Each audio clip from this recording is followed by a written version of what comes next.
Welcome to the Rare Sense Podcast. This is Chris Irwin. In this episode, Jeff Widenhofer and I explore belief's profound influence on our lives.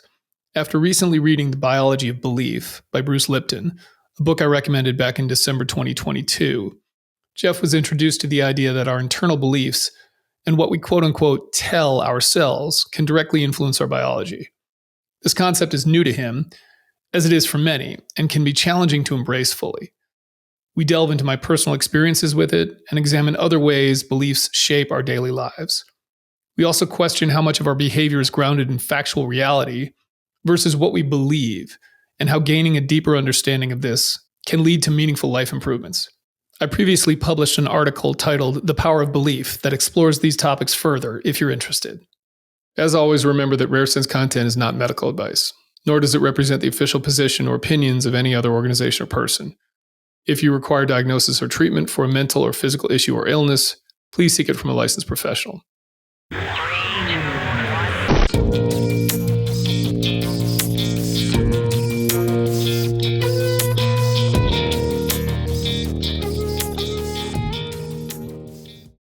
Okay, here we are again. Same bat time, same bat channel. Yeah. Not really the same time, but yeah, here we are. No, I don't even know what time we did this before, but yeah. So one topic I wanted to bring up, and I read a book that you recommended on one of your previous podcasts, and it's called Biology of Belief. Yep. Yeah, and I pulled it out of my closet just for this in case I need to reference it or anything. Yeah, and it gets into some really new topics for me. Okay. And I am not fully studied in these things or practiced in these things, but I'm kind of trying it out. And I'd like to hit today the topics in that book and just see if you're using them in your life and how I'm using them now. I'm starting to use them. But also just the concept of belief. You and I have had a lot of conversations over the years about beliefs and different belief systems and changing belief systems and the importance or lack thereof, or not, lack of importance of belief systems. And I think that's a really interesting topic as it relates to a lot of things in my life that I'm working on for myself and that I see in the world and I see in other people. Good, problems, good things, but now certainly in my work too. And I work with people who are trying to make a change in their life. Yeah. Let's go. Where do you want to start? So why don't we start with the book? Okay. Biology of Belief. I mean, he gets into the biology of how parts of our body, organs and systems and all these things he says can change for the better and maybe even for the worse, but he's a very positive person that comes across. Right. And so he's talking a lot about healing. He's talking about changing our body just by thinking about it. Yep. This is wild stuff. I've certainly been for several years now, been in the arena where changing our statements and our affirmations can change our thought patterns and then ultimately our behaviors and our responses, and that can change relationships and all kinds of, and change life. But I am just getting into this concept of my cells can change. So what do you think about it? Like, and how are you using it? Can you let me share that? Well, I think it's one of these things where I think you can probably take it too far potentially and just think you can change absolutely everything about your body just by thinking. Yeah. Maybe that's possible. I don't know. There's different people that sort of fall into this category, I think. He's one, by the way, it's Bruce Lipton is the guy who wrote the book. And he is a doctor, like a medical doctor, and a PhD, and kind of went on this journey, whatever, to sort of figure out that so much of the way we are in terms of our physical health has to do with our mentality and what we're saying to ourselves and what we're thinking about ourselves. There's a lot of other people that espouse this, whether it's Gabor Mate or Joe Dispenza. Joe Dispenza is a guy where I'm like, he gets a little too woo for me at times, where I'm like, I don't know about all that. But in my own experience, I have seen a lot of people and a lot of testimony and sort of case studies of people that they don't have any other solutions to their chronic illness problems, whatever that is. And there's a lot of different types of chronic illness out there. A lot of people sort of think of like diabetes and heart disease. That's not really what I'm talking about. I'm talking about, mystery chronic illness, chronic fatigue syndrome, fibromyalgia, these things that seemingly have no Western medicine cure at all, or even really a diagnosis. It's just like, well, here's what's going on with you, but we don't know why. So we can't really, And like I think I heard you say in one of your previous podcasts, some of these diagnoses are just a list of what the symptoms are. Yeah. It's not a real diagnosis. So which doesn't speak at all to what the problem is. Correct. Heart disease, high blood pressure, hypertension. We kind of know what that is. And that's, that's junk building up in arteries, and that causes problems, right? So there's a lot even more those known. we tend to treat symptomatically instead of at a root cause level. Typically that's kind of how Western medicine works these days. But these things, fibromyalgia, chronic fatigue syndrome, it's just a name to a list of symptoms, which to me doesn't help at all. You're not teaching me anything I don't already know. If I go to a doctor and I say, I don't know what's wrong with me, I'm tired all the time. And they say, sounds like chronic fatigue syndrome. And you're like, well, what's that? It's like, well, it's where you're tired all the time. You're like, I know that. You haven't given me any additional information, right? And then you say, why am I tired all the time? They go, we don't know. It's like, well, what is the point of your diagnosis? That's not helpful. So there's a lot of things like this. And there's a whole series of neural retraining programs out there. Annie Hopper has one called DNRS, Dynamic Neural Retraining System. Ashok Gupta has one called the Gupta Program. Ben Aarons has one called Reorigin. And they're all based around this same basic idea, which is your brain gets into kind of this limbic system loop that makes you unconsciously always think you're in danger. And by doing that, it creates all these weird symptoms. And it can be pain, it can be dizziness, it can be chronic fatigue, it can be like rashes and stuff like that. And by retraining your brain, you can overcome these things. You essentially have to like overwrite the programming through systematically visualizing and doing sort of movement patterns and talking to yourself. And by doing that, you eventually get your limbic system to calm down, and it no longer elicits any of these symptoms for you. So like, to me, and I've seen probably hundreds of testimonials that works. And so it's really compelling to me that you can do something like that.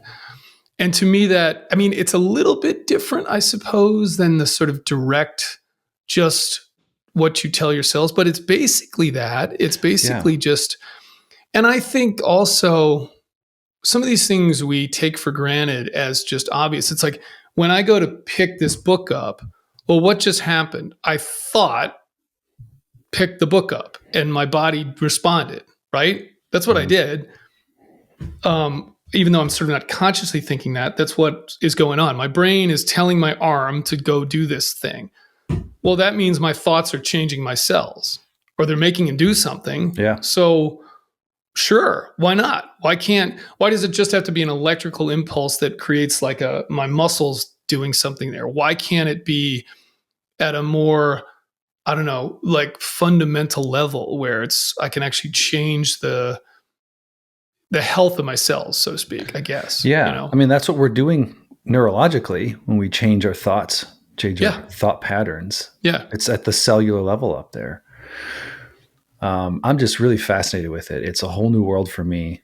And this came up for me when I heard you talking about it with some other people on your podcast. It came up with me, hit me kind of hard because earlier in the year, back in January, February, I had a full panel done, just a regular checkup. And my blood pressure's been cholesterol, kind of that stuff's been kind of on the high end for a couple of decades. It's in my family, right? And it's the most recent test it's kind of like, some of these are crossing over to whatever line this doctor subscribes to. And he went immediately into, okay, so we're going to start you on medication, and you're going to go see a specialist here. Here's the referral. I'll write it up. Okay, you can let me know where you want this prescription sent. And I was like, blah, blah, blah, blah, blah. Stop. No, I don't want that stuff. Cause I know some of these medications, once you get on some of them, like you're on them and that's it. And I don't want to turn this into like a medication hating discussion here, but of course we're better off not putting more chemicals into our body. Right. And healing in a more natural way.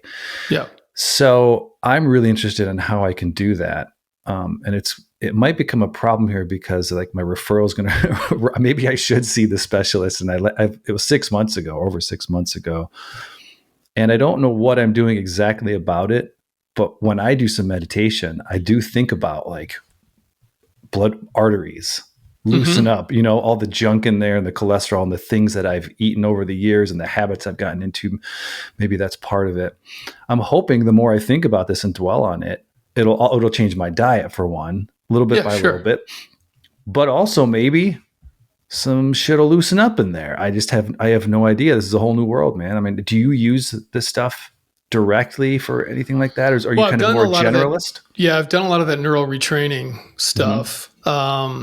And I'm a big believer in it. It's very hard, I will say. It's probably the most challenging thing I've done because it is easier to just get a pill or whatever it may be. Like we love those solutions. Yeah. We love the idea of, okay, I've got this problem. Can I just take a drug or just go do some psychedelics? Or, I mean, not that that's easy, but you get my point there. It's like, can I just do something or have something done to me that fixes my problem? Yeah. That's a much easier solution than I've got to change the way I'm acting. And to do that, I've got to put a lot of practice into it. It's not something that's just going to happen overnight. So I'm going to have to alter my eating habits. I'm going to have to change the way I think. That's hard because it doesn't happen flip of a switch. You can do it sort of once sitting here, but to make that habitual, you got to do it over and over and over and over again. That's how something becomes a pattern, a habit of behavior, pattern of behavior. So of all the things I've done, I think the neural retraining is the hardest because it's also kind of weird and it's kind of boring and it's super repetitive and it's sort of embarrassing even when you're by yourself. Yeah. It is. So it is. It's like talking to yourself in a closet and moving around and being like, I'm standing on top of a mountain and the snow is falling and I can smell the whatever in the air. And that's hard. That's really challenging. Some people probably dig it, but even some of those programs too, it's Annie Hopper's program. It's like, you got to do this for an hour a day. And that's a big commitment. Yeah, that is. So, of those programs, I like both the Gupta program and Ben's Reorigin program. I kind of like Ben's better just because it's simpler. Like just get it down to the bare bones thing. And it's like 30 minutes a day, but you can break it up. And so I like that. On the blood pressure point, I don't know where that line is drawn to because I think obviously there's people that need medication for things. I mean, like I certainly don't like the idea of vilifying every single pharmaceutical act out there and demonizing the industry. But what I don't like about that is, again, it's the disempowering thing. It's this idea of like the first question should be like, well, what are you doing right now? What are you, what's your lifestyle like right now? What are you eating? Because I mean, the other thing is we know, okay, so let's think about this biology of belief. What else causes high blood pressure? It's not just food. Stress causes it too. Yeah. Well, what's stress? That's thoughts, basically. Yep. That's something we essentially do to ourselves. Stressful situation, but the way we respond to it, if we decide to get all tensed up about it or constantly worrying or whatever, that's a choice. That's a decision we're making. And that can cause high blood pressure. Yeah. Just sitting here, if you have even in a fleeting sense, not in like sort of a chronic all day long sense, but if you have like a really anxious moment, your blood pressure goes up. That's a response to a thought, right? So, but I don't know where the difference is between, that's kind of a response that has a physiological effect versus, again, like some permanently altering, I guess maybe not permanently, but you know what I'm saying, like sort of making a more lasting impact in your biology somehow. I don't know where that line is drawn. And for me, that's what's important. The longevity. Yeah. I keep thinking about that more and more in my life. And that's what I want. Like I'm looking at 70 years old right now and seeing myself, what version of this, what I want this body to look like and be able to do on a regular basis. And man, I got some really clear thoughts about that. Like I want to go in a certain direction.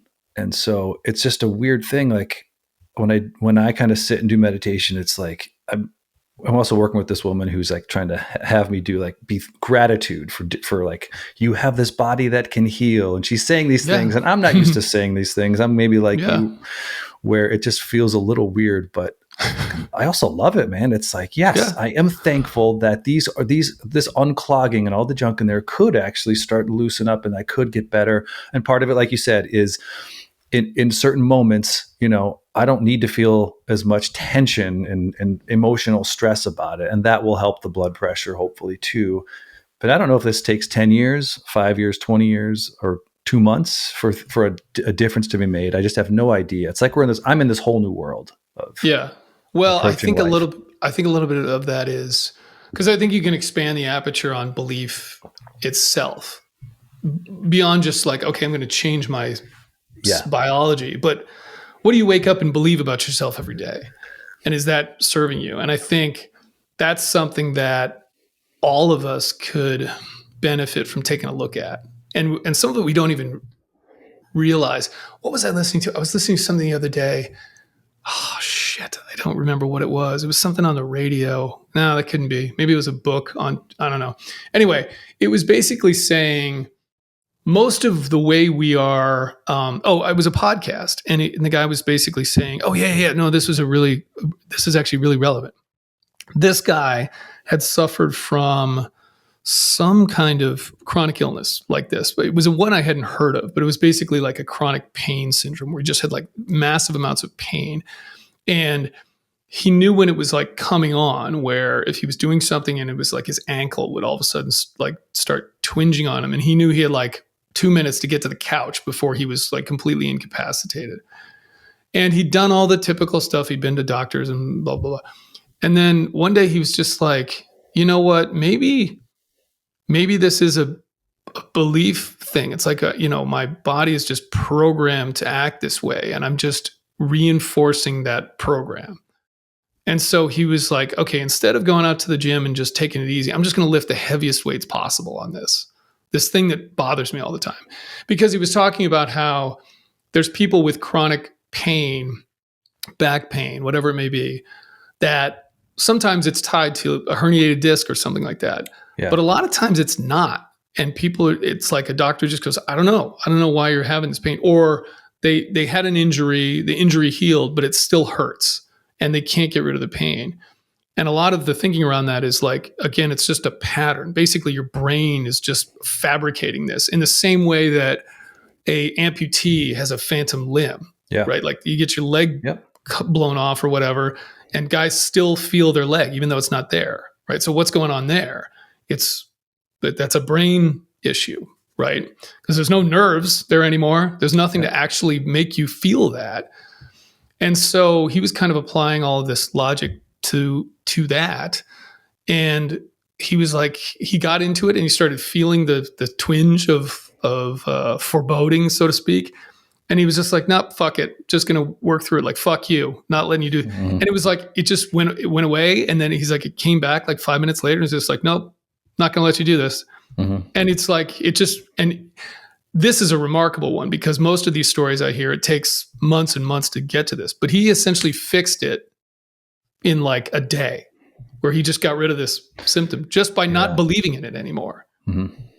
And it was like, holy shit, so, and then he even was talking about like, again, this guy could be completely full of shit. I don't know if but he was talking about, he even like started lifting a lot heavier, like could lift weights he could never lift before, basically just because he had walked around for so long, limiting his capacity by what he believed was what he was capable of.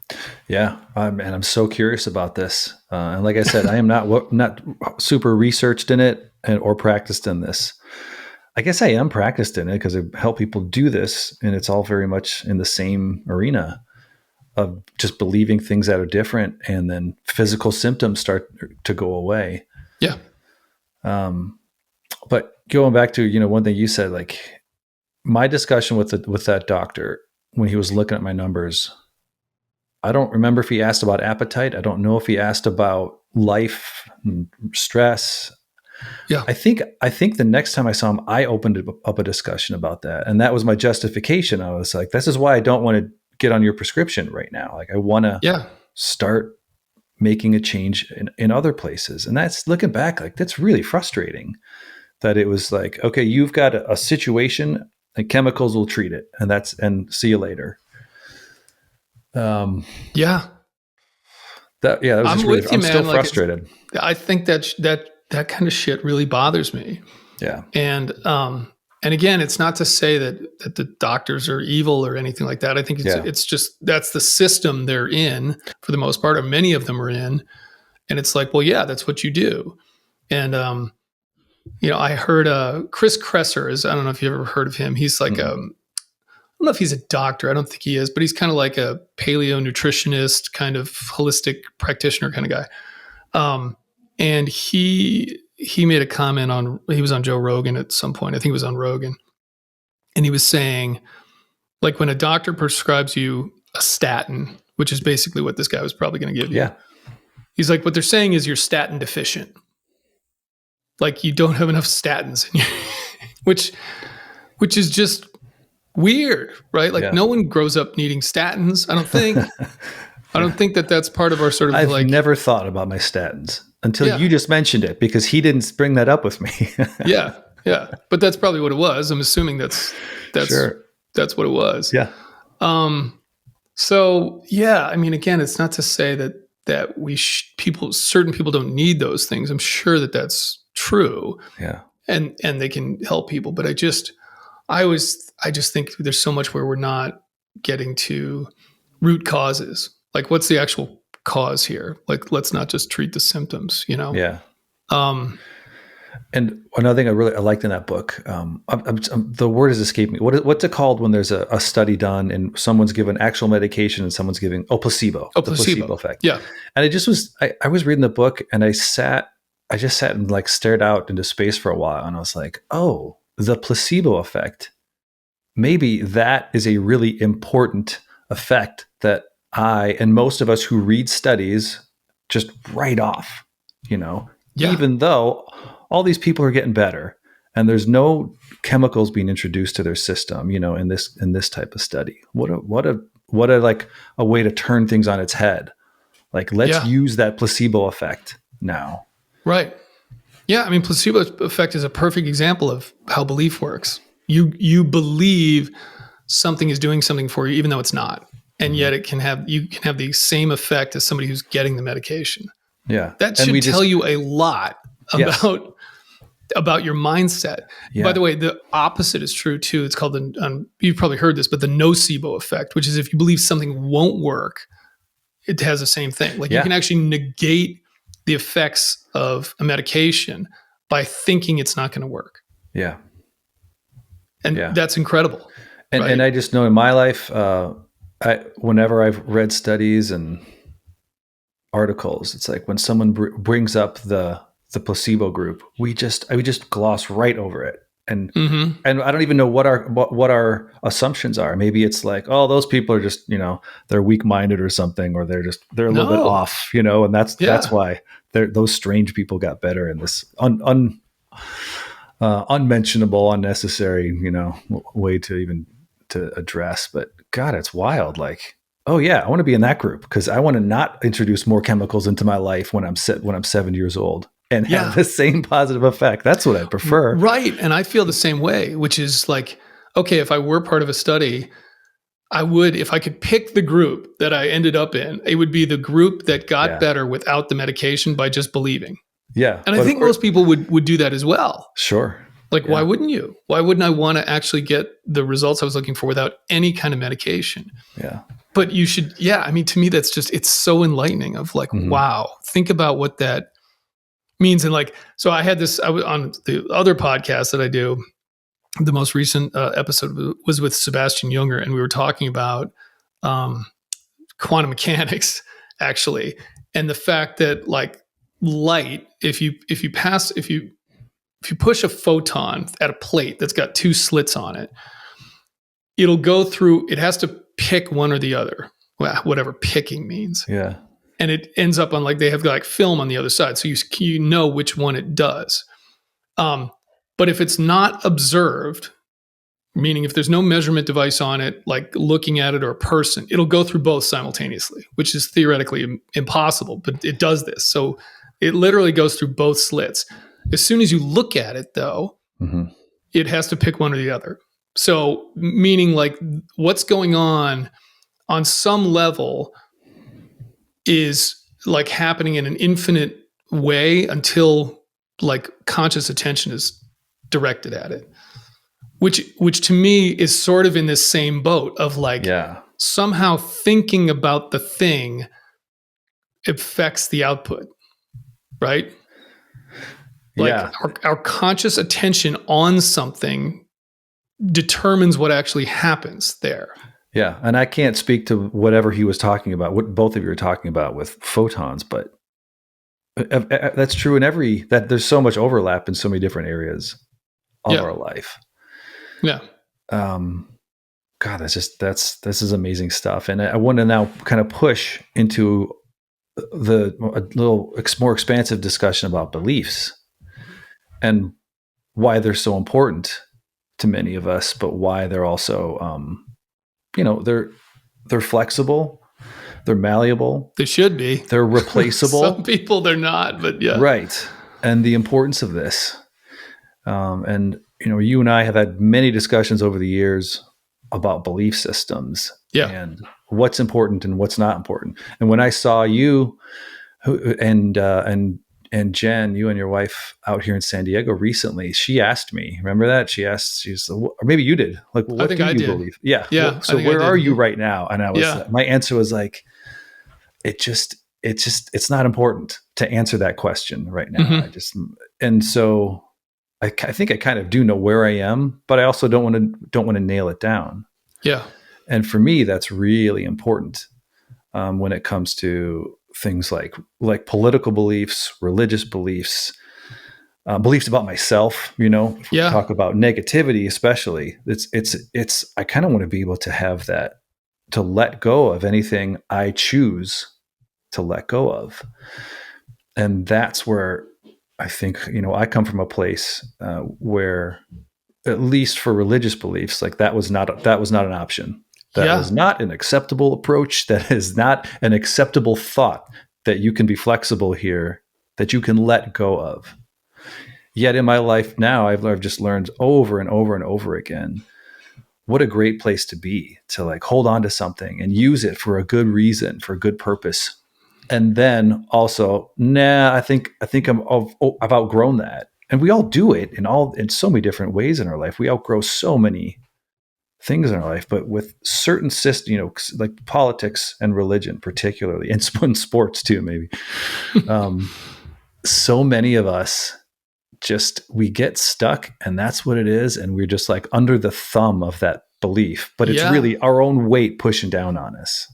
Yeah, I know I get abstract here, but what do you think? No, because I think it is really, it's just the same concept sort of expanded out to our overall lives. And the guy I was listening to on the podcast the other day said the exact same thing. Basically, he was making a comment, something like, by the time you're 7 years old, most of your beliefs have been instilled in you. Yeah. But they're just beliefs. And his point was, most of the stuff we sort of base our reality on isn't fact. It's beliefs. Yeah. Right. We believe this about God or whatever. We believe this about our political system. We believe this about ourselves. Yeah. And it's none of it is factual, really. Mm-hmm. Yep. There's some, it's not to say nothing is factual. There's some facts in there, obviously, but like it's really a belief system. And I don't think we examine it very often. Most of us just then go about our lives being like, well, this is what I believe and this is the way the world is and everything. And I think it can be a little destabilizing. I think if you all of a sudden said, well, I don't know if I believe anything. That can probably get you into some dangerous territory potentially. But I think at some point when you're mature enough to take a hard look at what you believe and why, and think to yourself, like I often think to myself, like, okay, if I were born in India or China or Pakistan, would I be would I believe any of the shit I believe now? Like, you know what I'm saying? Yeah. Like, Yeah. probably not. You know, Yep. I mean, people that I think are very religious, it's like, okay, like, you know, you're born in this country and let's say you're a very devout Christian. It's like, well, isn't that just a measure of where you were born to some extent? Like if you were born in Afghanistan, you'd probably be a devout Muslim. Like, Mm-hmm. and just thinking about that of like, okay, well, maybe I should take a hard look at that stuff and figure out, do I really at my core believe this? Does this make sense to me? And do I, you know, is it serving me? Again, it's not to question absolutely everything you believe, but I just think that there's a healthy measure in your life of not necessarily skepticism, but humility around the things that you've been taught to believe over the course of your life, and just going, you know what I'm saying? I like the words you use there because I'm with you. At first, my mind was going to skepticism and question everything, but also I think what it is, it's humility, and that allows all like the good stuff to still remain. So it's not just going to nihilism and not caring about anything, right? Because that is possible. For sure. And you use the word, it can be destabilizing. And I know that full well, man. That's rocked my world when I came to some realizations of where I was in my belief systems. Well, yeah. So talk about that. I think that that's relevant here because you've gone through you and I have had extensive conversations about this, but you've gone through a very transformative experience when it comes to your religious thinking or spiritual thinking, maybe. Whereas I have probably had much less of that in my life. I sort of grew up an atheist agnostic. I'm still an atheist agnostic, I guess, if that's the right terminology. But yeah, talk about that because... Yeah. For me, the most destabilizing thing was to finally accept something that I really understood, which is there's no security blanket out there, you know, in the end, that's going to save everything. We use different words for it. We can use savior. We can use, there's no heaven, nirvana, whatever word we want to use for it. And I grew up in not a strict religious community, but I was in a religious community that was, you know, kind of a supportive, religious community. But I never left it. Like my schooling all through high school was in Christian schools. I was in the church. We're going to church every weekend, probably for the entirety of until the day I left to get on a plane from to fly out east to go to school at the Naval Academy. Mm-hmm. That was the first time I left that. So I had from a young age, you know, this understanding that everything will be okay. And I remember it was like 4 years ago. Yeah. I think when I fully realized that I had let that go, that nope, like everything could go to chaos. Maybe everything is, in a way, everything is chaos. And chaos is not, I'm not talking about chaos like as in war. It's just like no purpose. Were no real, you know, aligning of intentions and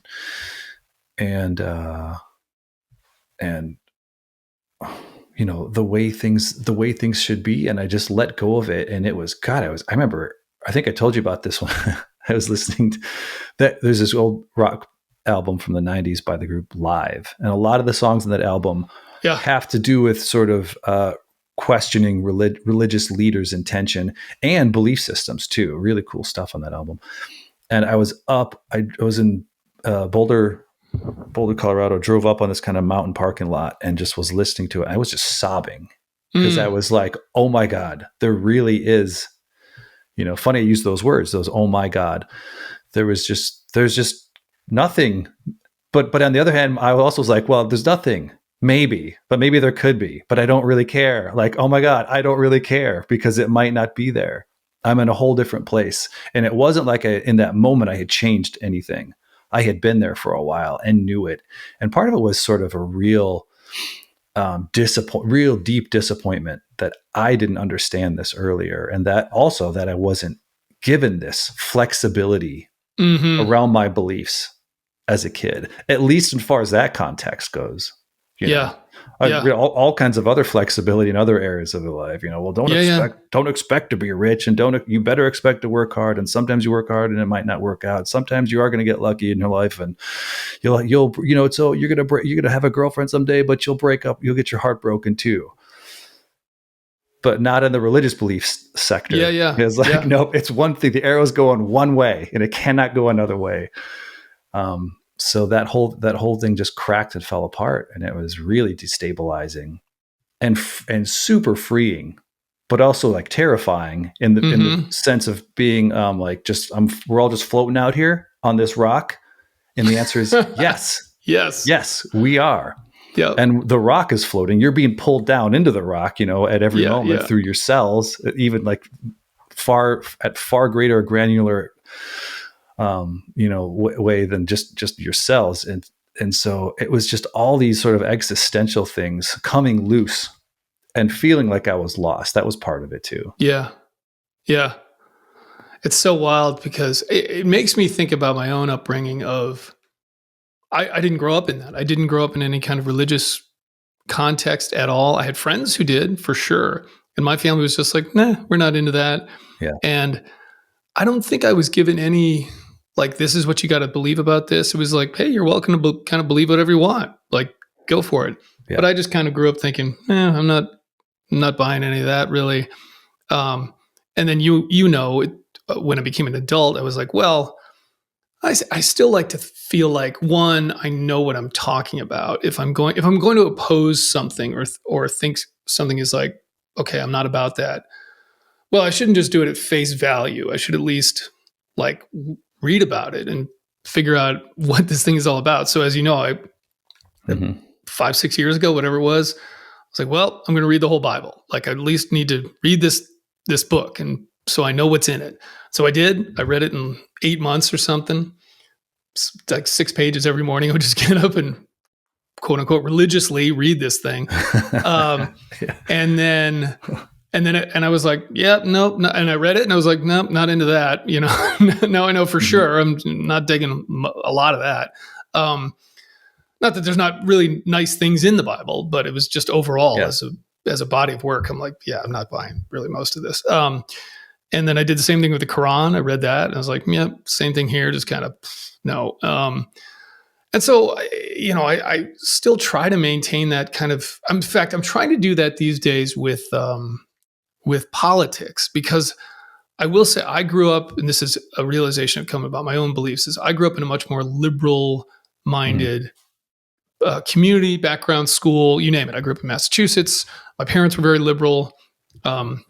And that doesn't have that didn't have the connotation then that it does now. Certainly it wasn't like woke ideology and extremism or anything like that. It was just like they were sort of classic liberals.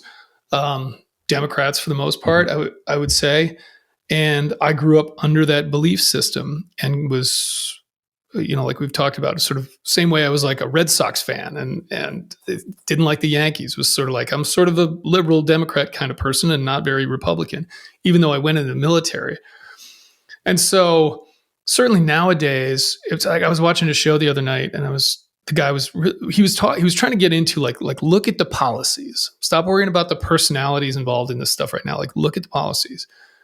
And so I was like, he's making a really good point. I think we get wrapped up in the sort of the sound bites and the buzzwords and the 24-hour news networks that are just entertainment, that are just out there fear mongering and anger mongering. And so I was like, all right, well, what do the Republicans and Democrats actually stand for? Let me find their platforms for 2024.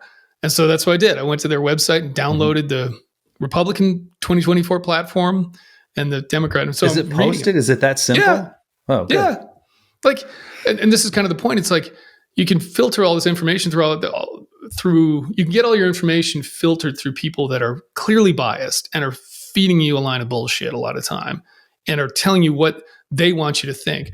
Or it's like, just read what the party's actually putting out as their policies and make your own decision from that. So that's why. So I read through the Republican one this morning, and then I've got to get through the Democratic. They're interesting just in sort of the differences of the way they're written to start. Yeah. The Democratic one is is like a professionally written document. It's like 90 plus pages, all text, Wow. headings, chapters. It's written like a thesis or something like that. The Republican one is written like a marketing document. It's 28 pages. It's like a fourth of the length. 12 of those pages are just pictures or lists of the people that are in the, on the DM or on the RNC and stuff like that. It's very different the way that they are.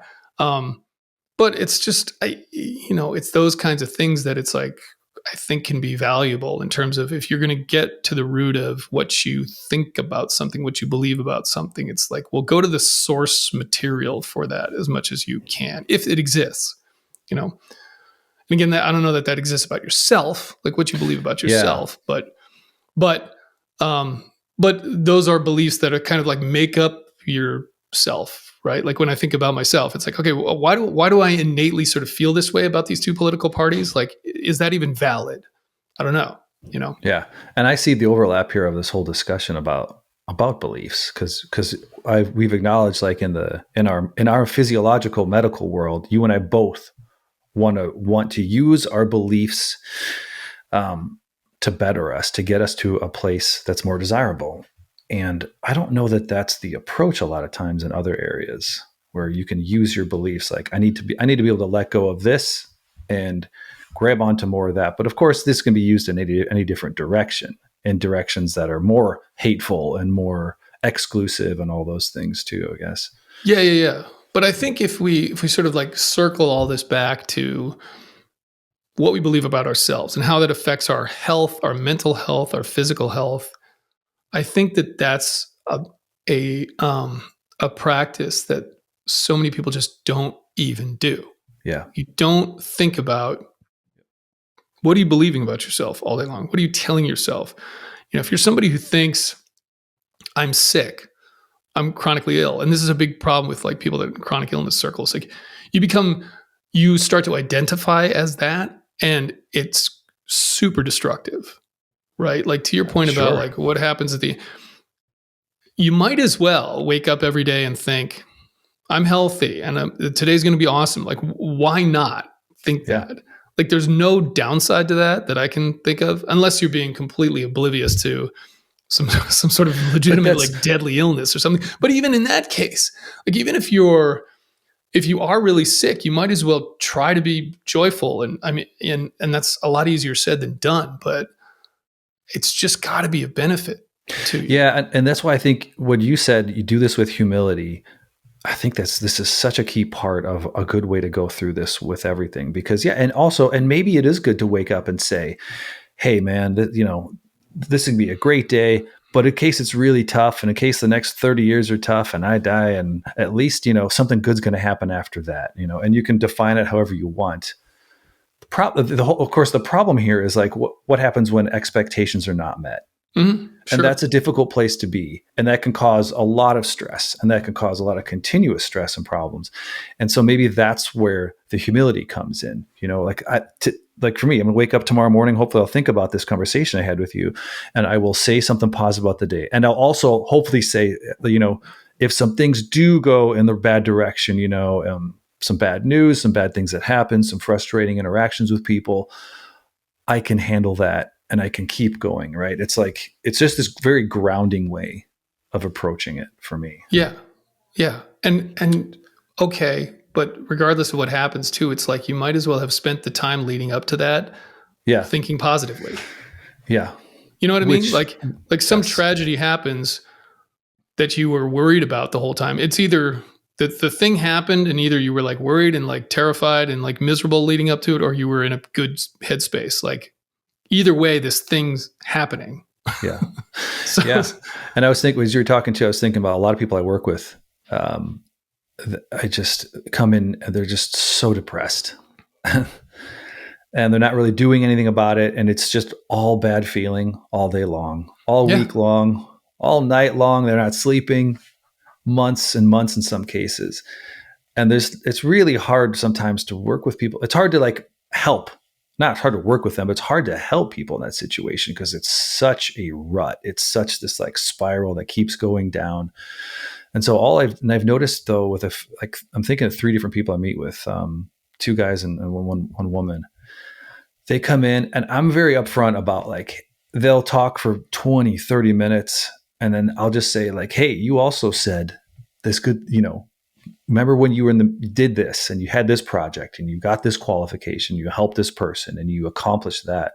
And I'm very upfront about like, I know you think right now, you could think that I'm just, being all sunshine and bunnies and roses and blowing smoke up your ass.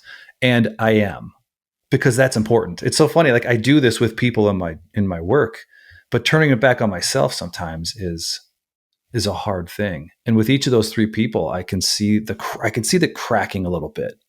The woman in particular, she showed up this week and it was the first time she wasn't crying throughout the session and wasn't just negative language towards all kinds of people, military, friends, life, ex-boyfriends, the future. It was the first time she wasn't doing that. There was a hint of it, but she just was lighter. And it was like, okay, I think this is working. We talked about it. And she acknowledges that and a few other things that she's doing differently are making a difference.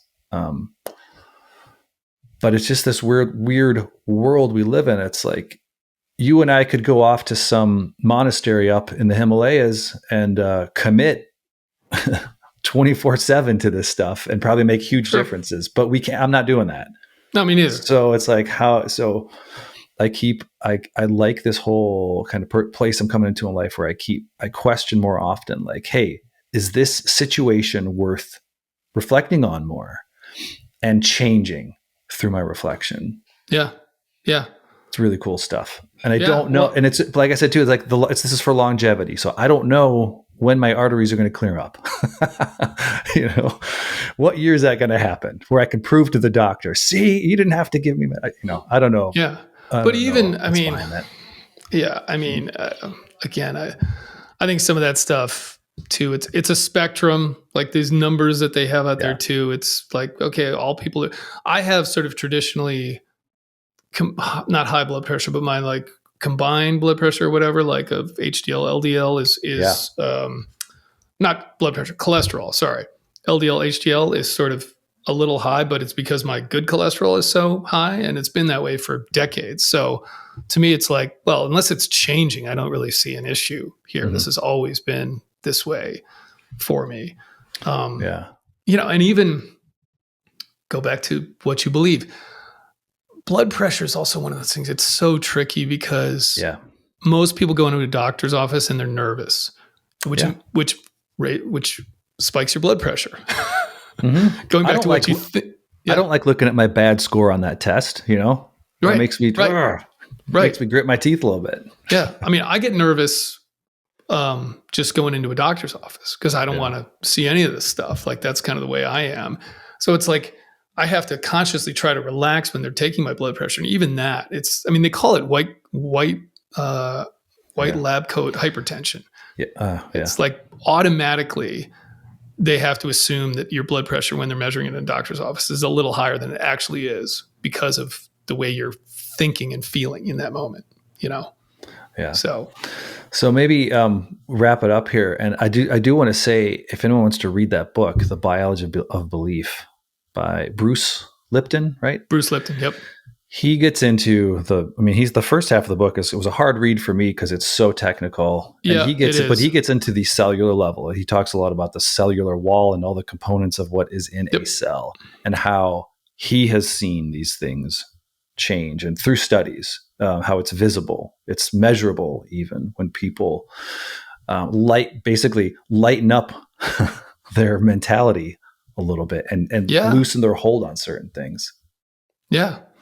Yeah. And I just always go back to like, you might as well.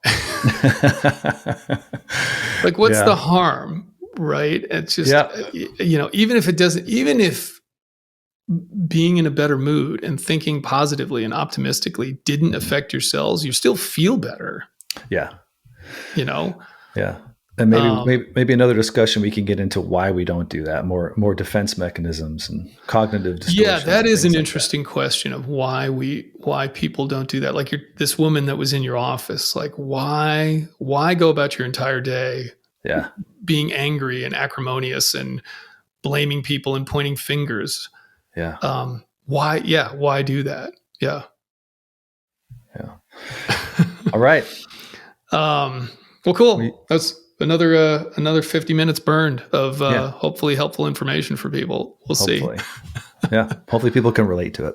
Yeah. All right, man. Cool. Until next time.